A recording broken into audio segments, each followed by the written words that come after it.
नमस्कार, मैं भावना शर्मा आपका लोकमत राजस्थान में स्वागत करती हूँ। आइए देखते हैं आज की खास खबरें। राजस्थान के पूर्व मुख्यमंत्री अशोक गहलोत ने ईआरसीपी और पीकेसी प्रोजेक्ट को लेकर पूर्व सीएम वसुंधरा राजे पर निशाना साधा।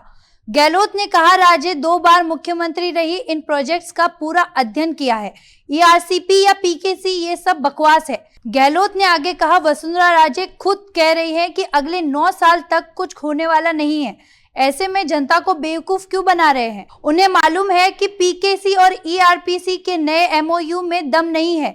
अगर राज्य में राजनीतिक ईमानदारी है तो प्रेस कॉन्फ्रेंस बुलाकर स्पष्ट करे कि नई पीकेसी में दम है या उनके समय बनी ईआरसीपी में। पूर्व सीएम ने कहा, राज्य से मेरी शिकायत ये है कि वे 2 बार मुख्यमंत्री रही, लेकिन सिर्फ झालावाड़ की बात कर रही है। ये गलत है। अशोक गहलोत जयपुर में महात्मा ज्योतिबा फुले की जयंती के अवसर पर 22 गोदाम स्थित प्रतिमा पर पुष्पांजलि अर्पित करने पहुंचे थे। देखिए, ज्योतिबा फुले, सावित्रीबाई फुले जो है, उस जमाने के अंदर जब महिलाओं को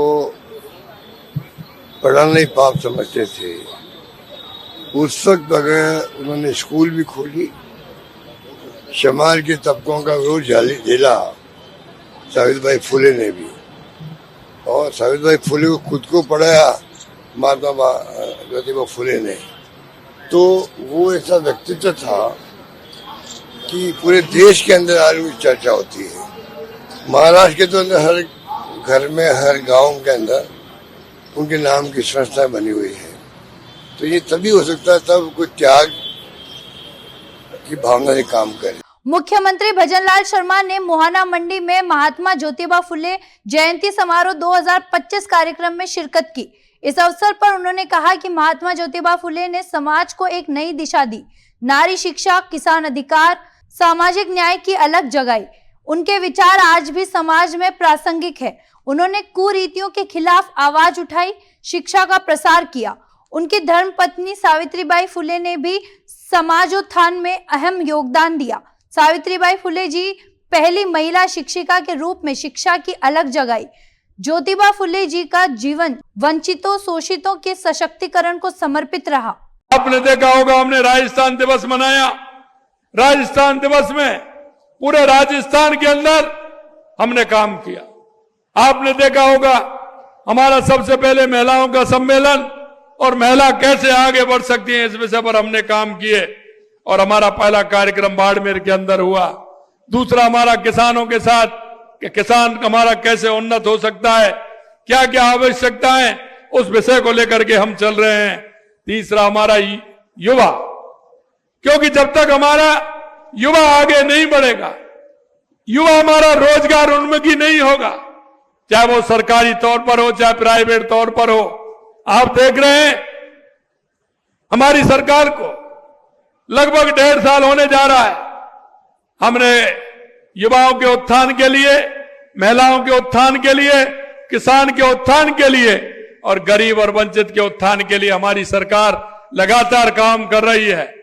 राजस्थान सरकार में कैबिनेट मंत्री जोगाराम पटेल ने बड़ा बयान दिया है। कैबिनेट मंत्री जोगाराम पटेल ने अजमेर दरगाह के सचिव सरवर चिश्ती के उस बयान पर पलटवार किया, जिसमें उन्होंने वक्फ बिल के खिलाफ सड़कों पर प्रदर्शन करने की धमकी दी थी। जोगाराम पटेल ने कहा कि अगर कोई सड़क पर उतरेगा और प्रदर्शन की कानून व्यवस्था को बिगाड़ेगा तो उसका जवाब दिया जाएगा।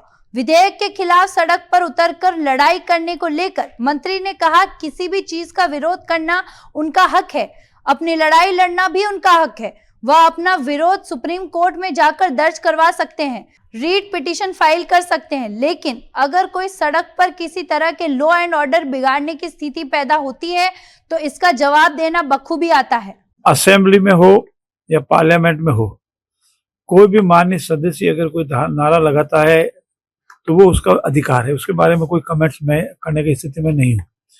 मेरे व्यक्तिगत नॉलेज में नहीं है कि पार्लियामेंट में कौन से नारे लगे, लेकिन अगर मैं किसी धर्म को मानता हूं और मैं अपने धर्म के नारे लगाता हूं तो उसमें दूसरे धर्म वाले को ऐतराज करने का कोई अधिकार नहीं।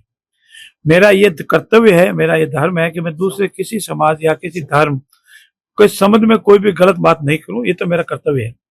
इसलिए दरगाह शरीफ साहब के चिश्ती साहब ने क्या बयान दिए हैं उसकी मुझे व्यक्तिगत जानकारी नहीं है, लेकिन उन्होंने अगर इसको कोई राजनीतिक मुद्दा बनाने की, कट्टरपंथी मुद्दा बनाने की या धार्मिक भावना भड़काने का कार्य किया है तो वो गलत है। झालावाड़ जिले में पानी संकट को लेकर पूर्व सीएम वसुंधरा राजे की नाराजगी के बाद सरकार में एक्शन शुरू हो गया है। जलदाय विभाग ने झालावाड़ के सुपरिटेंडेंट इंजीनियर दीपक कुमार झा को पद से हटाकर एपीओ कर दिया है। एपीओ अवधि में दीपक कुमार झा को जलदाय विभाग के चीफ इंजीनियर और अतिरिक्त सचिव के दफ्तर में हाजिरी देने का आदेश दिया है। इस मामले में लापरवाही बरतने वाले कुछ अन्य अफसरों के खिलाफ भी एक्शन की तैयारी है। जलदाय विभाग के आदेशों के मुताबिक झालावाड़ जिले के जल जीवन मिशन के कामों की प्रगति संतोषजनक नहीं होने, अंतिम छोर तक पानी नहीं पहुंचने, जल जीवन मिशन के कामों की सही तरीके से मॉनिटरिंग नहीं करने और समय पर निविदाएं आमंत्रित नहीं करने से आए पानी संकट की शिकायतों को देखते हुए सुपरिटेंडेंट इंजीनियर को एपीओ किया है। प्रसिद्ध शक्तिपीठ जीण माता मंदिर शुक्रवार से अनिश्चितकालीन बंद कर दिया गया है। मंदिर के बाहर पुजारी धरने पर बैठे हैं। बड़ी संख्या में पहुंचे भक्तों को निराश होकर लौटना पड़ा। हालांकि जीण भवानी के गर्भगृह में नित्य पूजा जारी है। शुक्रवार सुबह धरना स्थल पर शेखावटी के साधु संत और पीठाधीश्वर पहुंचे। उन्होंने चेतावनी दी कि यदि कार्रवाई नहीं हुई तो राजस्थान के सभी मठ मंदिरों को बंद कर दिया जाएगा। दरअसल जीण माता मेले के दौरान 32 संघ से पुजारियों का विवाद हुआ था, जो मारपीट तक पहुंच गया। इसके बाद मंदिर ट्रस्ट ने पुजारियों से मारपीट करने वालों पर कार्रवाई करने की मांग की। कार्रवाई नहीं होने पर मंदिर के अनिश्चितकालीन बंद की घोषणा कर दी गई। एंटी गैंगस्टर टास्क फोर्स ने गैंगस्टर रोहित गोदारा के शातिर गुर्गे इलियास को सीकर से गिरफ्तार किया। एडीजी क्राइम दिनेश एमएन के नेतृत्व में यह कार्रवाई संगठित अपराध के खिलाफ चल रही मुहिम का हिस्सा है। इसी के तहत एजीटीएफ ने इलियास को गिरफ्तार किया।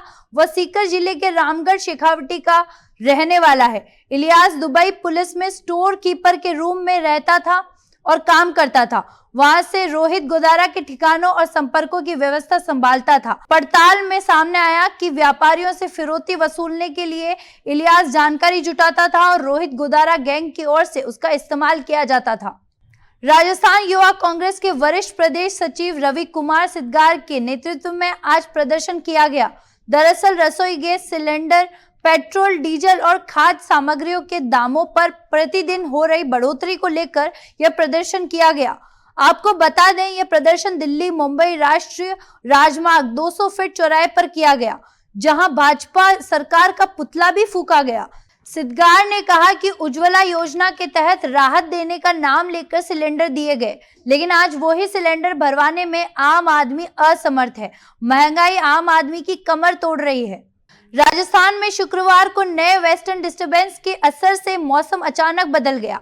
हनुमानगढ़ में दोपहर में मेघ गर्जन के साथ तेज हवा चली। हनुमानगढ़ के नौहर में बारिश के साथ चने के आकार के ओले गिरे।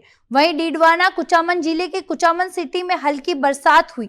बीकानेर के आसपास के इलाकों में भी आंधी चली। मौसम विशेषज्ञों के मुताबिक इस सिस्टम का असर आज कई जिलों में देखने को मिलेगा। तमाम जिलों में बादल छाए हुए हैं और कई जिलों में तेज रफ्तार आंधी भी चली है। मौसम विभाग के मुताबिक नए सिस्टम का असर 12 अप्रैल तक रहेगा। 14 अप्रैल से फिर से प्रदेश में गर्मी तेज होगी और हीट वेव का दौर शुरू होगा। फिलहाल के लिए इतना ही, और खबरों के लिए बने रहिए लोकमत राजस्थान के साथ।